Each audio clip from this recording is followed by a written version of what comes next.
किया। लता मंगेशकर जी जो इतनी बड़ी गायिका थी, उनका इंटरव्यू किया गया। आखिरी इंटरव्यू में उन्होंने क्या कहा कि भगवान कुछ भी करना, अगले जन्म मुझे लता मंगेशकर मत बनाना। और पूरी दुनिया क्या सोचती थी कि वो इतने बड़े स्टार कि है तो कितनी उनकी खुश जैसे, होंगी, हाँ।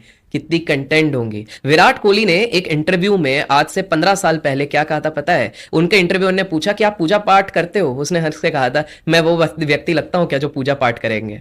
और आज उनको प्रेमानंद महाराज जी के आश्रम में नतमस्तक करते हुए देखा जाता है। आज देखा जाता है कि वो नीम करोली बाबा के आश्रम जा रहे हैं और वो ऑटोबायोग्राफी ऑफ योगी पढ़ रहे हैं। आज देखा जा रहा है कि वो अनुष्का शर्मा के साथ बैठे हुए हैं और कृष्ण कीर्तन चल रहे हैं इस्कॉन में। आप समझ रहे हैं? आपको अच्छा, और एनलाइटमेंट की आपने जब बात छेड़ी है, एनलाइटमेंट जरूरी नहीं है केवल ध्यान से आता है। हो सकता है इस कन्वर्सेशन के बाद मैं कुछ ऐसी बात कर लूं, उसी बात से आपको एनलाइटमेंट आ जाए। Yes yes yes yes. कुछ भिक्षु ऐसे थे, उनको पीठ पे लात पड़ी उतने में। स्वामी विवेकानंद जी की अगर बात करें, उनको एनलाइटमेंट कैसे मिला? पढ़ के नहीं मिला। उनके गुरुदेव ने उनके सीने पे जब पैर रख दिया, उनको उतने में एनलाइटमेंट मिल गया।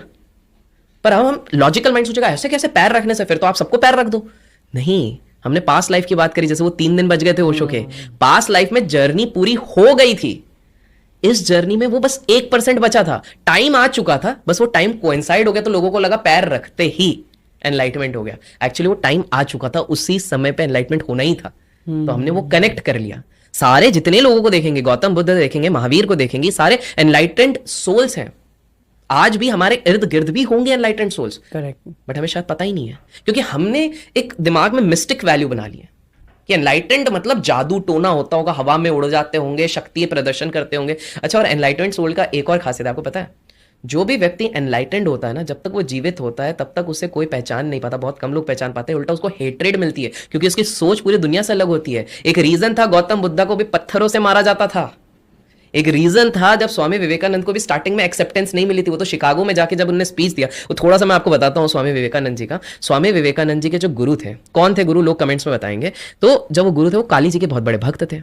तो स्वामी जी को उन्होंने कहा कि देखो अब तुम्हारी एज हो गई है, अब तुमको और इंग्लिश भी आती है, मुझे इंग्लिश अच्छे से नहीं आती है, तो तुम वो व्यक्ति होगे जो ईस्ट को वेस्ट से मिलाओगे।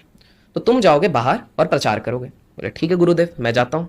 जैसे तैसे करके वो पहुंचे। इंडियंस को तब रिस्पेक्ट नहीं किया जाता था, लैंड ऑफ स्नेक चार्मर्स, बीन बजाते रहते हैं, इस तरह से बोला जाता है। तो शिकागो में एक समिट हो रहा था। समिट में ये कहा गया था कि सबको आधे घंटे का समय मिलेगा बोलने के लिए।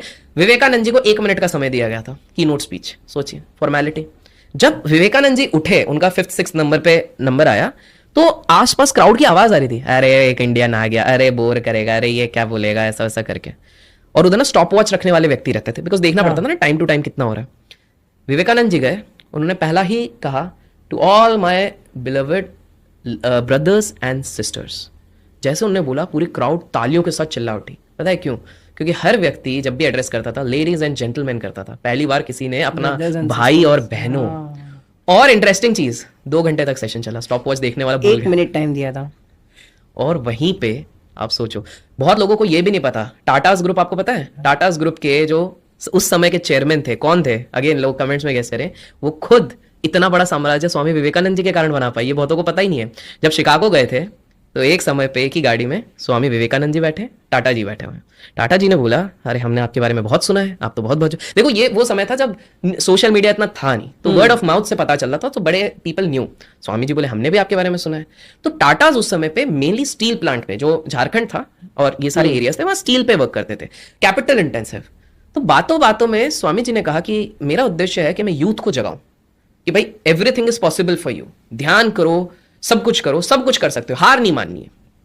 तो टाटा जी ने कहा, बोले हम भी करते हैं। तो स्वामी जी ने उनसे पूछा, टाटा जी आप इधर, वैसे बाय द वे आप इधर आए क्यों, फॉरेन क्यों आए हो? तो टाटा जी कहते हैं, यार मैं ना मैच स्टिक्स लेने आया हूँ, माचिस लेने हो। तो बोले इधर क्यों? बोले यार क्योंकि मैन्युफैक्चर तो जापान में ही होता है ना, तो हमको तो उसके लिए आना पड़ेगा। अच्छा, फिर उसके बाद आप क्या करने वाले हो? उसके बाद मशीन्स लेनी है मुझे, क्योंकि यूएस मेड होती हैं, तो यहीं से हम लेके जाएंगे। तो इन्होंने आइडिया दिया, बोले आप जस्ट सोचो, अगर आप ये सारी छोटी से बड़ी चीज़ें भारत में ही बनाने लगो तो आपको डिपेंडेंट होना नहीं पड़ेगा, और कितनी रोजगारी बनाओगे।